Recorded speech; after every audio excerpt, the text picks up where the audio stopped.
Welcome to my YouTube channel Abrar electrical world. ये videos 4-6 बनेंगी lectures जो कि होंगे कमीशनिंग टेस्ट के बारे में। जब भी आप कोई नया ग्रिड इंस्टॉल करते हैं, सारा equipment is in place, primary secondary सब चीज़ें कंप्लीट हो गई, वायरिंग प्राइमरी पे सब इक्विपमेंट लग गया, कनेक्ट हो गया, हर बे कंप्लीट हो चुकी है। और सारी उनकी जो सेकेंडरी वाइंडिंग है, secondary winding, control wiring, protection wiring, measurement wiring, इन सबको मिला करके जो कहते हैं वो सेकेंडरी वाइंडिंग होती है, वायरिंग होती है, सेकेंडरी वायरिंग होती है, जो कि सेकेंडरी से शुरू होती है। यानी जितनी भी लो वोल्टेज वायरिंग है उसको समझ लें कि वो सारी की सारी सेकेंडरी वायरिंग में कवर होती है। तो देखें, ये करंट ट्रांसफार्मर पे पूरी की पूरी जो कमीशनिंग टेस्ट होते हैं उसके मुतालिक होगी। और एक इससे पहले मैं बना के लोड कर चुका हूँ, वो मैंने पावर ट्रांसफार्मर पे की थी। तो देखिए जो टेस्ट होंगे आप इसमें देखें, इंसुलेशन रेजिस्टेंस हमेशा से आपको पता है कॉमन है। इंसुलेशन रेजिस्टेंस ये आप चेक करते हैं, ये इसके पूरे दिए हुए हैं कि किस किस के दरमियान में चेक करेंगे। तो ये इंसुलेशन रेजिस्टेंस आपको पता है, हरफ आम में मेगर कहेंगे कि मेगर करें, इंसुलेशन चेक करेंगे, सारी वैल्यूज देखें। कमीशनिंग टेस्ट होते हैं ना, जो वैल्यू आप मेजर करते हैं ना, एक खाने में वो लिखी होती है जो फैक्ट्री में उसने टेस्ट किया है सिटी के मुतालिक, जो वहाँ किए जाते हैं वो सारी की सारी। मिसाल के तौर पे ये है ना, ये तो फैक्ट्री में भी किया होगा, फैक्ट्री एक्सेप्टेंस में भी किया होगा, डिज़ाइन के बाद भी कैलकुलेट किया होगा, फिर फैक्ट्री में टेस्ट किया गया होगा। तो जो चीज़ें ऐसी आएंगी जो कि वहाँ पर आपने पहले से टेस्ट की है, वो कॉलम में लिखी होती हैं और उनको वेरीफाई करते हैं।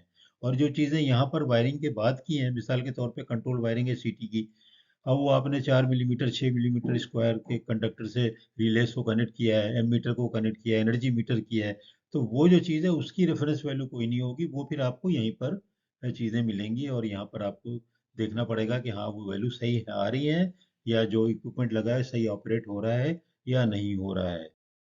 तो अब देखें, ये इसमें मेजरमेंट ऑफ कैपेसिटेंस यानी dissipative dissipation factor, tangent delta भी इसको कहते हैं, इंसुलेशन का इससे पता लगता है कैसा है, खराब हो रहा है नहीं हो रहा है।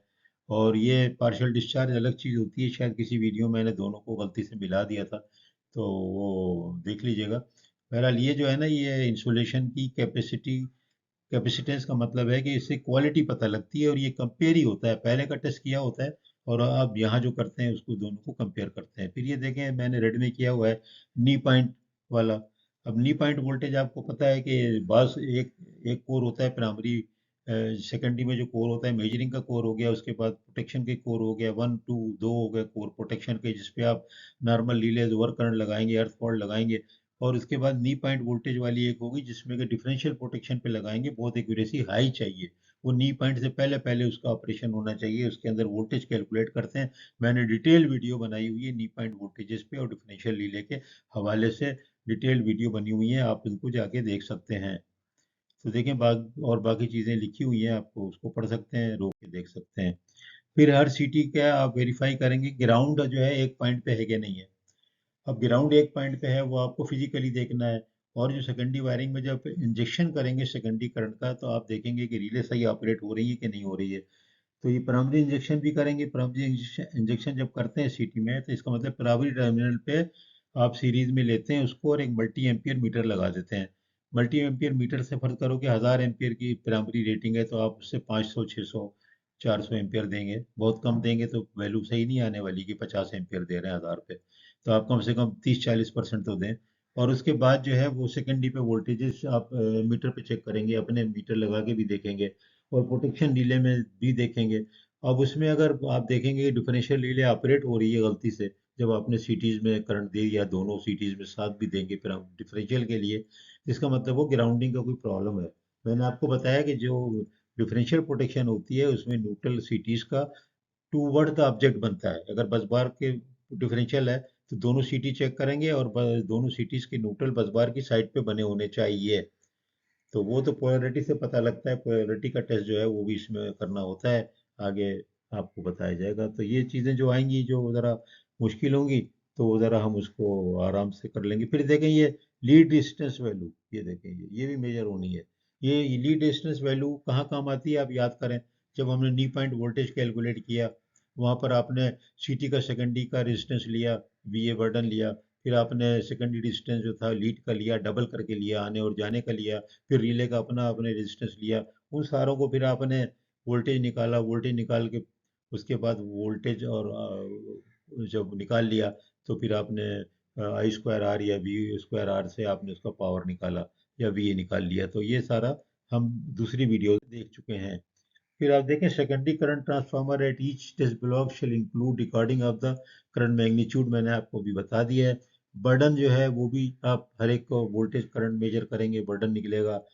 फिर verification of operation of protective release, अब आप सेटिंग करेंगे। और देखिए सेकेंडरी इंजेक्शन मैंने आपको बता दिया कि सीटी की सेकेंडरी पे जाएंगे। आपको पता होगा कि आपने कौन सी रिले किस पे लगाई है। आपने फर्क करोगे, एक रिले लगाई, एक वायरिंग वाइंडिंग है 1S1 1S2, उसके ऊपर आपने ओवर करंट लगाई है, उस पर जाएंगे। वहां पर आप सेकेंडरी करंट कितना है, 1 एम्पियर, तो 1 एम्पियर नहीं बल्कि आधा एम्पियर उसमें डालेंगे या 0.25 डालेंगे। अगर 5 एम्पियर है सेकेंडरी का तो फिर आप 2.5 या 2 एम्पियर 3 एम्पियर कई मुख्तलिफ वोल्टेजेस करंट पे देंगे।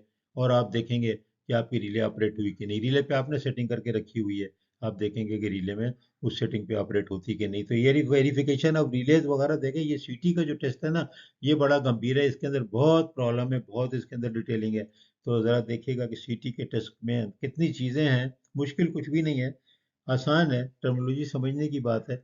तो जो भी प्रोडक्टिव डिवाइस है, देखिए ये फाइनल फॉल्ट सेटिंग, ये ड्यूरिंग। अब आपके पता है आपको कि आपने अगर फॉल्ट करंट है 10 किलो एम्पियर, तो उस पर तो टेस्ट नहीं होगा, लेकिन आप उसकी वैल्यू चेंज करके हाई सेट को आप 2 गुना कर दें, 3 गुना करके आप उसके अंदर 1000 की जगह 2000 एम्पियर डाल के चेक कर लें। इस तरह से बाद कंप्रोमाइजेस भी करने होते हैं कमीशनिंग टेस्ट में। फिर अब वेरिफिकेशन ऑफ ग्राउंडिंग कनेक्शन है कि ग्राउंड सही है कि नहीं है, ग्राउंड से कंटिन्यूटी है कि नहीं है। बेल बना, बेल से भी देख लेते हैं, जो कि 1.5 वोल्ट का सेल होता है, बैटरी के साथ भी ग्राउंड लगा के देख लिया जाता है।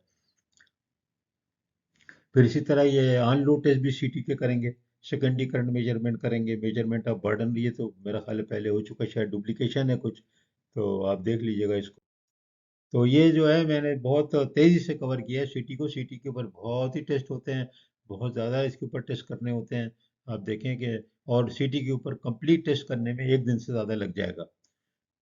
फास्ट टेस्ट में 1 दिन लग जाएगा, ट्रांसफार्मर में भी 1 दिन पूरा लग जाएगा। तो ये इसीलिए मैंने आपको बताया कि कमीशनिंग टेस्ट में जो पूरा ग्रिड की कमीशनिंग टेस्ट होगी, अगर उसके अंदर फर्क करो कि 4 बे हैं या 6 बे हैं, तो उसके ट्रांसफार्मर के अलग है, लाइन अलग है, बस कपलर अलग है। एसएफसिस के अगर हैं तो एसएफसिस के टेस्ट भी ऐड हो जाएंगे, गैस के अपने टेस्ट हो जाएंगे, मॉनिटरिंग है, अलार्म है, एक्सेट्रा है।